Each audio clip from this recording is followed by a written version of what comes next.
Hello বন্ধুরা, সবাই কেমন আছেন? আশা করি সবাই ভালো আছেন। চলে আসলাম নেক্সট পার্টে। বন্ধুরা, ওয়ালটন কোম্পানির রাইস কুকার হিট হয় না ফুল সার্ভিসিং ভিডিও। আমরা সর্বপ্রথম রাইস কুকারটা ব্যাকপার্টটা খুলে নেব। পিসের ব্যাকপার্টে যেগুলো নাট স্ক্রু আছে সেগুলো সুন্দরভাবে খুলে নেব। বন্ধুরা, আমাদের খোলা হয়ে গেছে। আমরা এখন কাজ শুরু করব। স্টার্ট। বন্ধুরা দেখেন, রাইস কুকারটার ভিতরে কী অবস্থা, জং ধরে একবারে খুব বাজে একটা অবস্থা হয়ে গেছে। আমরা প্রথমে একটু ওয়াশ করে নেব জং ধরাগুলো।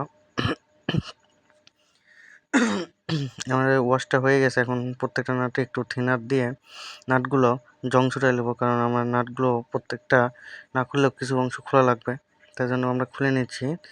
আর এখন আমরা অটোটা খুলে নিলাম এবং ওভারহিটারটা চেক দিচ্ছি। মিটার দিয়ে ওভারহিটারটা খারাপ আছে, আমরা পরে এটা চেঞ্জ করব সবার লাস্টে, যখন সবকটা চেঞ্জ করবো সব চেঞ্জ করে দেবো।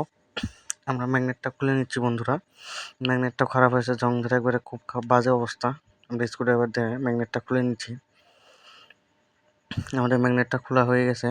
দেখেন, ম্যাগনেটের অবস্থা খুব বাজে, জং ধরে অবস্থা খারাপ। আর একটু আমরা ওয়াশ করে নেবো, কারণ ময়লা ভরে আছে।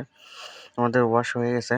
এখন আমরা সর্বপ্রথম সকেট লাগাবো। আর ম্যাগনেটটা নিয়ে নিচ্ছি, নতুন একটা ম্যাগনেট, চায়না ম্যাগনেট, খুব ভালো সার্ভিস দেয়। আমরা ওভারহিটারটা লাগাই নিলাম, কারণ ওভারহিটার খুব জ্বালাচ্ছে, খোলা আছে তাই। পরে এটা চেঞ্জ করে দেবো।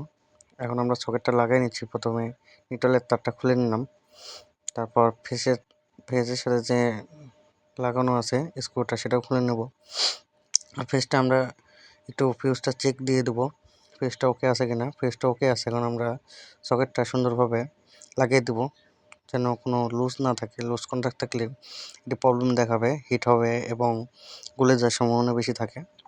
আমরা ভালো করে টাইট দিয়ে লাগাই দেবো। আমরা এখন ফিউজটাও লাগাই দেবো, যেটাতে ফেজ ঢুকে। সকেটের আরেক প্রান্তে আমরা ফেজটাও লাগাই দিচ্ছি। আমাদের লাগানো প্রায় শেষের দিকে। এখন আমরা বডিতে যে স্ক্রু লাগানো আছে সকেট যার সাথে লাগবে, পিছেও একটা ব্যাকআপ দিয়ে আছে, সেটা স্ক্রু দুটো আমরা খুলে নেব। খুলে নিয়ে সকেটটা ভিতরে ভালো করে বসিয়ে দেব।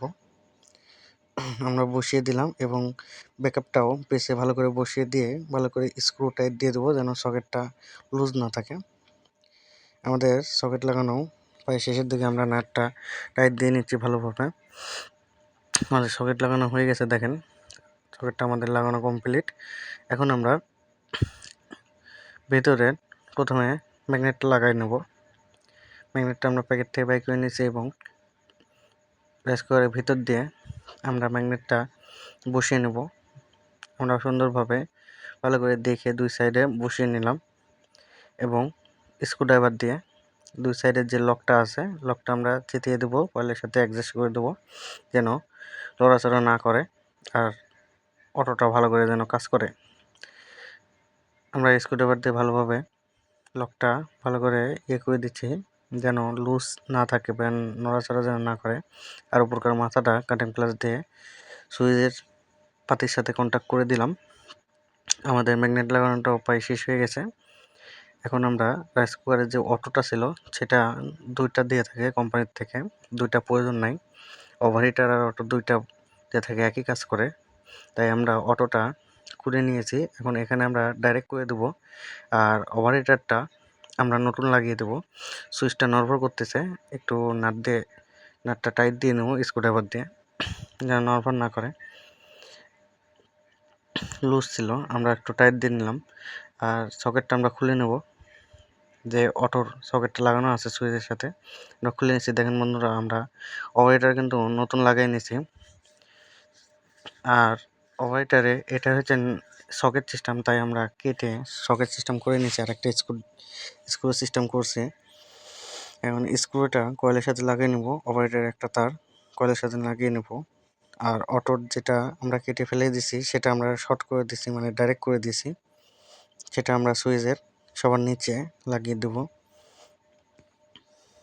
আমরা কয়েলের সাথে আগে ভালো করে লাগিয়ে নিচ্ছি, যেন এখানে লুজ না থাকে। আমাদের কয়েলের সাথে লাগানো কমপ্লিট হয়ে গেছে। এখন আমরা ওভারহিটারে আরেকটা তার, সেটা আমরা কয়েলের সাথে দিয়ে নেব। সবার নিচে এটা লাগবে, কয়েলের সাথে আমরা দিয়ে নিচ্ছি সবার নিচে, সবার নিচে। সকেটটা একটু ভালো করে ইনস্টল করব, কারণ এখানে যেন লুজ না থাকে। আমরা একবার দেখে নিলাম, লুজ নেই, ভালো করে দিয়ে নিয়েছি। আমাদের কাজটা বন্ধুরা শেষ হয়ে গেছে। আমরা এখন ব্যাকপার্টটা লাগিয়ে নেব। বন্ধুরা, এই রাইস কুকারটার যে সমস্যাটা ছিল, হিটিং প্রবলেম বা হিট হয় না, সেটা আমাদের কমপ্লিট হয়ে গেছে। আমরা এখন ব্যাকপার্টটা লাগিয়ে নিচ্ছি ভালো করে, স্ক্রুড্রাইভার দিয়ে ব্যাকপার্টগুলো লাগিয়ে নিচ্ছি। আমাদের লাগানো কমপ্লিট হয়ে গেছে। আমরা দেখেন রাইস কুকারটা কমপ্লিট করছি, আমাদের সার্ভিসিং ওকে। ভিডিওটা কেউ টেনে টেনে দেখবেন না, অবশ্যই থেমে থেমে দেখবেন, আর কেউ স্কিপ করবেন না, তাহলে অনেক কিছু শিখতে পারবেন। নতুন টেকনিশিয়ান ভাইরা যারা আছেন অনেক কিছু শিখতে পারবেন। আমাদের রাইস কুকারটা কমপ্লিট হয়ে গেছে। আমরা এখন এসি লাইনটা ইনপুট করে রাইস কুকারটা চেক দিব। আমরা এসি লাইনটা ইনপুট করে নিলাম। রাইস কুকারের সামনে ইন্ডিকেটর বাল্ব জ্বলছে, কুক লেখা বাল্বটা জ্বলছে। প্রথমে কুকটাই জ্বলবে, তারপর পাতিল দিলে সুইচটা অন করলে এপারে চলে আসবে ওয়ার্কে। আমরা বন্ধুরা, আমাদের কাজটা ওকে হয়ে গেছে এবং হিটটাও ঠিক আছে। ভিডিওটি ভালো লাগলে লাইক কমেন্ট শেয়ার দিতে ভুলবেন না। ধন্যবাদ। ওকে।